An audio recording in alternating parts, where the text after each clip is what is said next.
ತರಗತಿಯಲ್ಲಿ ಓದುತ್ತಿದ್ದೇನೆ. ಉದಯವಾಗಲಿ ನಮ್ಮ ಚೆಲುವ ಕನ್ನಡ ನಾಡು, ಭಾರತಾಂಬೆ ಸುಪುತ್ರಿಯಾದ ಕರುನಾಡಲ್ಲಿ ಇಂದು ಚೆಲುವಿನ ನಲುವಿನ ವಾತಾವರಣ.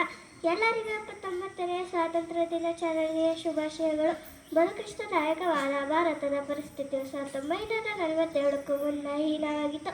ಬ್ರಿಟಿಷರ ಕಪಿಮುಷ್ಟಿಯಿಂದ ನಲುಗಿದ ಭಾರತದ ಅನೇಕ ಗಣ್ಯರು ಬ್ರಿಟಿಷರ ಆಡಳಿತದ ವಿರುದ್ಧ ದಂಗೆ ಎದ್ದರು.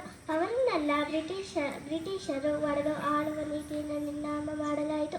ಆದರೆ ಅವರ ನಂತರ ಮತ್ತೊಬ್ಬ ಎಂಬಂತೆ ಬ್ರಿಟಿಷರ ವಿರುದ್ಧ ಮಹಾನ್ ನಾಯಕರಾದ ಮಹಾತ್ಮ ಗಾಂಧೀಜಿ, ಸರ್ದಾರ್ ವಲ್ಲಭಭಾಯ್ ಪಟೇಲ್, ತಾತ್ಯಾ ಟೋಪೆ ಹೀಗೆ ಹಲವಾರು ಗಣ್ಯರ ಶಾಂತಿಯುತ ಹೋರಾಟದ ಫಲವಾಗಿ 1947 ಆಗಸ್ಟ್ 15ರಂದು ಭಾರತ ಸ್ವತಂತ್ರವನ್ನು ಪಡೆದು ಉತ್ತಮ ಸಮಾಜದ ನಿರ್ಮಾಣಕ್ಕೆ ಸಾಕ್ಷಿಯಾಯಿತು.